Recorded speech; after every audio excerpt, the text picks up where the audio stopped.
Welcome to the 6 Goals Podcast, episode 20 for October 10th, 2011.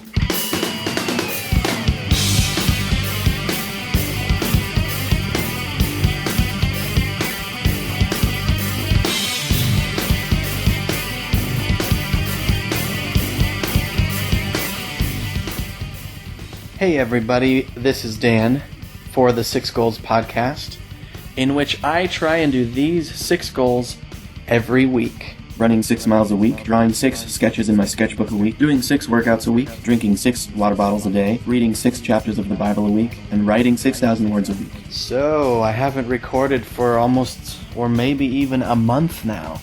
Oh man. I'm really sorry. My schedule's been kind of nuts lately. Like I probably say every week. Anyways, instead of giving you guys excuses and rambling on about how I haven't been doing any goals very well, although I have been doing pretty well drinking water because I've been trying to diet, and today I am down to 200 pounds. Now my goal would be down to 170 or something, but still I've been losing weight recently, so that's good. I haven't been running. I have been writing a lot. I've been revising my novel a lot. Man, that takes a long time. So much longer than writing the first draft. So, that sucks. But anyway, since it's been such a long time since I've recorded a podcast, I thought that I would give you guys a little something extra. I know I promised an interview with the guy that I've been learning self-defense and martial arts from, but that is coming. He said yes, we just have to do it. So, anyways, here is chapter 2 from my novel, and I finally have a name for it. I was calling it The Trading Family, but that's a pretty lame name. Kind of describes the novel, but it's just lame, it's not fun, and so I wanted something that was just one word, had some pop and sizzle or whatever, so anyways, I came up with the title Recession. Hopefully one of my beta readers will come up with an even better title, but working title right now for my science fiction novel is Recession. Alright, so the first chapter explains the main character and how he lost his job, has to go home and tell his family and all that stuff. So I'm going to read for you chapter 2, which is the pilot that they end up hiring and how he's getting into trouble, but not because of him. I'll just start reading and you can find out. Recession by Dan Absalonson. Chapter 2. Quickstar sat in the pilot's seat as his ship's navigation system carried him through the stars. Just as he took a sip of coffee, an alarm began to sound. Its tremendous volume gave him an instant headache. Soon the entire cockpit was blinking red with each high-pitched buzz. He put down the coffee and placed his hands over his ears. The klaxon's clamor grew even louder. He shut his eyes, trying to deal with the pain. Then, the sound changed. It was still loud, but no longer at deafening decibels. He opened his eyes to find that his cockpit of control-filled panels was replaced by a dark room. His pilot's chair, a warm bed beneath him. The ship's alarm, now a ring emanating from his tablet. It was the captain's ring. Quickstar let out a grunt as he reached over for his tablet and saw the time. 3:02 a.m. This won't be good, he thought. He accepted the call. Captain, what is it? Yeah, good, you're up. I thought you weren't going to answer. It rang like 10 times. Yeah, I was asleep. Do you know what time it is? Shut up and listen. Get the ship ready for departure. Captain, are you drunk? Just do it, now. Okay. Don't you want me to try and get a hold of the crew? No, don't worry about them. Just get the ship ready to leave. What about our cargo pickup? Oh, tomorrow. I said get her ready to fly. Do it now. You're the captain. Quickstar hung up and threw on some clothes. This had better be worth it, he said to no one as he pulled on his boots. The warm bed called to him, but the captain had given an order, so he made his way out the door. What is he thinking? Quickstar thought as he started down the empty corridor. The handful of men that made up the crew were still planetside, drinking themselves into oblivion. He could tell his captain had done the same. Quickstar preferred the extra credits he received by choosing to be the one who stayed on board for first watch after cargo drop. He had no itch to get off the ship. It was where he belonged. He had known that since the first day of Space Force boot camp. As he made his way into the cockpit, he was having a hard time waking up. He stopped in at the bathroom and splashed some cold water on his face. The small shock to his body felt kind of good. Instead of drying it off, he walked back into the hall and began to jog. The slight breeze on his face chased off even more of his grogginess. The dark cockpit lit up as he came in. He sat down in the pilot's seat and flipped on some controls. For once, he wished his chair wasn't so comfortable. It was going to be hard to stay awake. He flipped a switch and leaned in towards a small mic on his dash. Control, this is the Melville requesting clearance for takeoff. Melville, this is Control. I'll run your scan. It looks like your cargo hold is empty and you're the only one on board. Is this correct?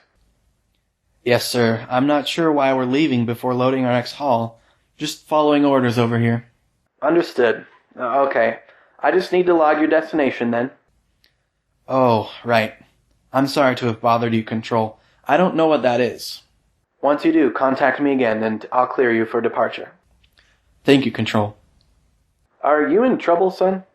No, sir, Quickstar said, and then turned off the link, wishing he had any confidence that his answer back was correct. As Quickstar got the ship ready for takeoff, a little window popped up on his main display, letting him know the captain had come on board through the main exterior door. He prepared himself for the captain's drunken presence. This wasn't going to be pretty. Captain Hess wasn't a mean drunk, or even a funny one. He just lost all judgment when he had too much in him. Quickstar heard the patternless footsteps coming down the corridor. You ready to take off yet? I'm here. Why are we still on the ground? Yep, just as I thought. I can smell it on him from here. I need a destination. Are we really going to leave without the crew, Captain? Quickstar said as he leaned away from the smell. I told you not to worry about them. Tell them the ward sector. Quickstar stared back, dumbstruck by his captain's response. What's the matter? Call it in and get us off this rock. Captain, you're drunk. You know your judgment goes when you've had too much to drink. I'm fine, but I'm telling you now that we have to go. I'm ordering you as your captain to take off right now. And go to the ward system, without getting our next haul. Yes. There was nothing Quickstar could do but follow orders. He had signed a contract that said he would follow all direct orders from the captain. It was a standard part of most piloting gigs, but right about now, Quickstar wished he would have asked for an addition that said, unless the captain's judgment is impaired because he is under the influence of alcohol. Of course, if he would have known it would have helped him to add that line before agreeing to sign, he never would have signed it in the first place. He reached over and activated the comm link again.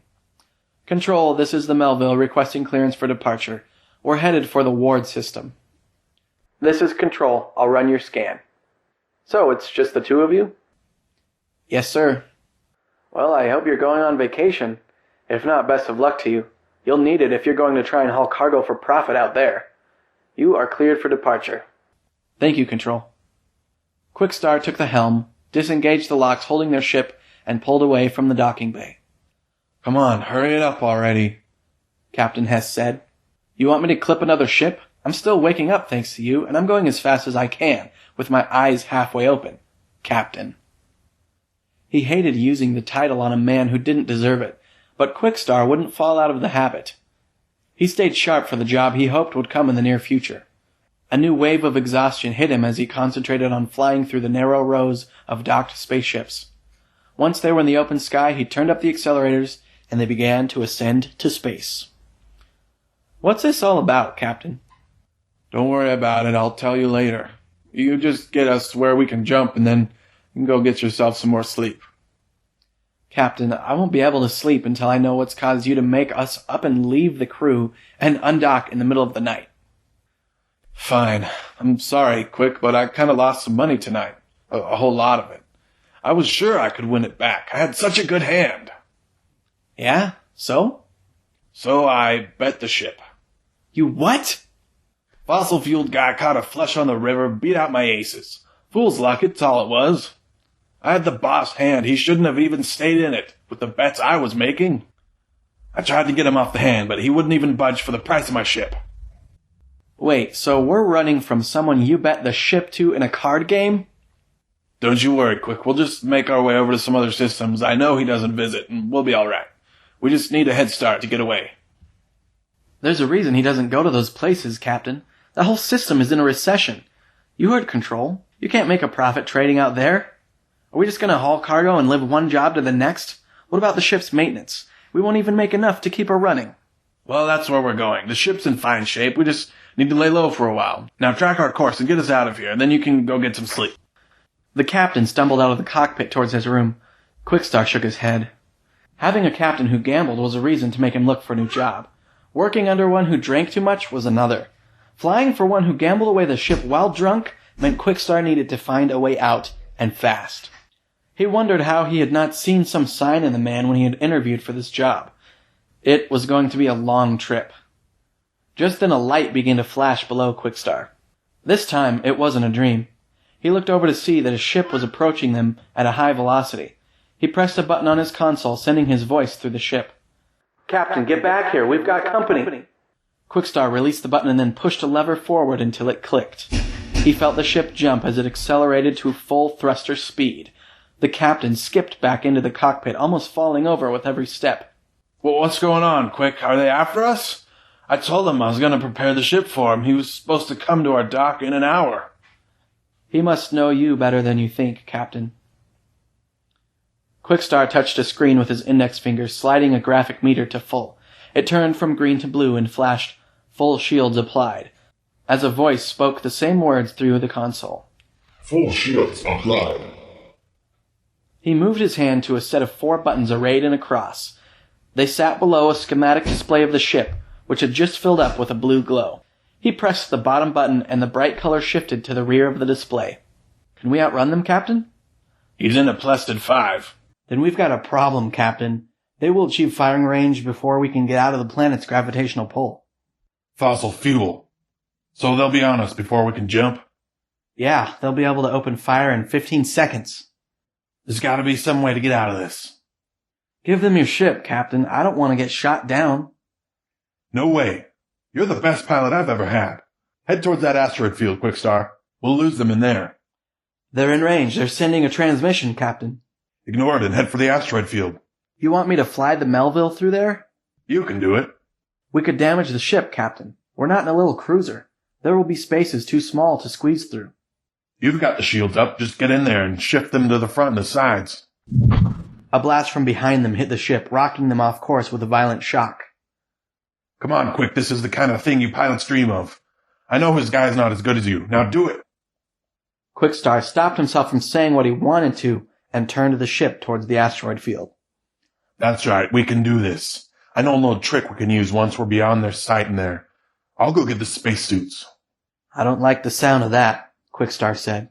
Bah, said the captain with a dismissive wave of his hand as he ran off through the shaking ship, which continued to receive fire. He came back holding 2 orange suits and a helmet under each arm. All of it was covered in dust. Quickstar looked at him like he had grown an extra nose. We can turn off all systems and hide out for a while till they leave. You just get us into that jungle of rock. I'll take care of the rest. Quickstar said nothing. He was afraid of what might come out if he allowed himself to speak. As the captain got into his suit, Quickstar looked for a good place to enter the looming asteroid field. Our shields are getting low. I guess if you won't surrender, this is our only option, Quickstar said. He looked to his captain, who had everything on but the helmet. Do it, Quickstar. I'm not surrendering the ship. You're the captain. He found a nice gap and flew towards it, continuing at full speed. The ship disappeared into a massive array of floating rocks. Their pursuers kept firing. The asteroids behind the Melville began to explode, creating massive amounts of debris in their wake. Quickstar maneuvered around asteroids as the ship on his trail sailed through the leftover bits bouncing off their shields.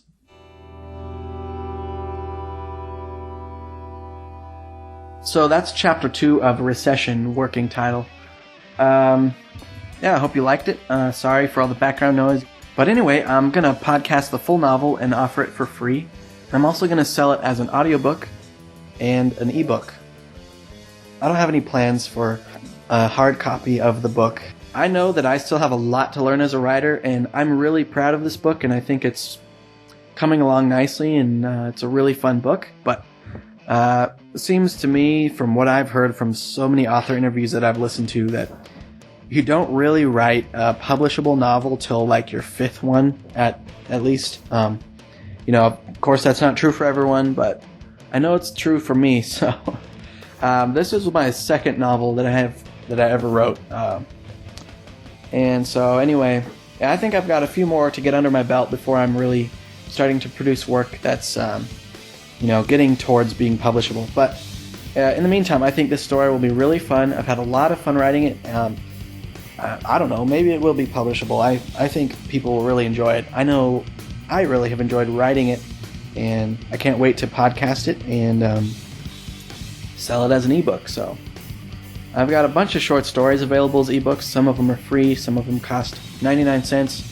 I have one novelette for $1.99, but I think I'm just going to sell this for $2.99 on Amazon.com for the Kindle store, and then there's a website called Smashwords.com, and they put your ebook out to tons of other websites like Kobo, Barnes & Noble, the Sony store, and all kinds of different ebook vendors. And you can also get it on the Smashwords website in just about every format that's out there for reading it as an ebook. PDF, Kindle, EPUB, all that good stuff. So, anyways, thank you guys for listening, and I'm going to put this podcast in both my 6 Goals podcast feed and my Dan Absalonson podcast fiction feed, since it's got this writing in it. I will try and go for a run and drink lots of water and all that good stuff, and record some running spots. Maybe I'll take my daughter for a run in the stroller. That might be a good time.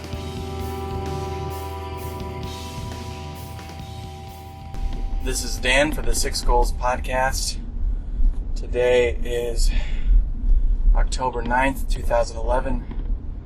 Just about noon. I just finished going for a run for the first time in maybe 2 months. I loaded up 2 of my kids in our double jogging stroller and went for a run, just a really short run, 2.2 miles, and my timer accidentally stopped it at some point. I don't know when, but so I'm not sure how long it took me to run that, but my wife guesses it was maybe 20 minutes, and that sounds about right to me because that's my normal pace. I'm going to say it was probably less because I wasn't going as fast as I was back when I was running at least twice or 3 times a week. And my daughter took off one of her shoes, and I'm driving back around the loop, and I think I just saw it in the road. Yep, there it is. So, that's it. I'm going to pick up my daughter's boot.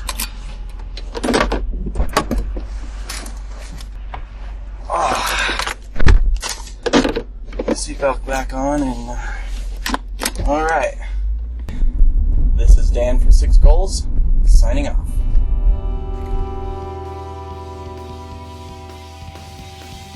Thank you guys so much for listening. You can find the blog for this podcast at 6goals.blogspot.com, and that's the number 6, numeral. And also, my writing blog is at writingsofdan.blogspot.com. So, check out those sites for more stuff from me. And thank you so much for giving me your time. Hope you guys have a great week, and I'll talk to you later. This is Dan for 6 Goals, signing off. This podcast is licensed under Creative Commons Attribution, Non-Commercial, No Derivative Works, 3.0 U.S. license. Music used, My Old Bands, Dying to Live, and Victim of Circumstance.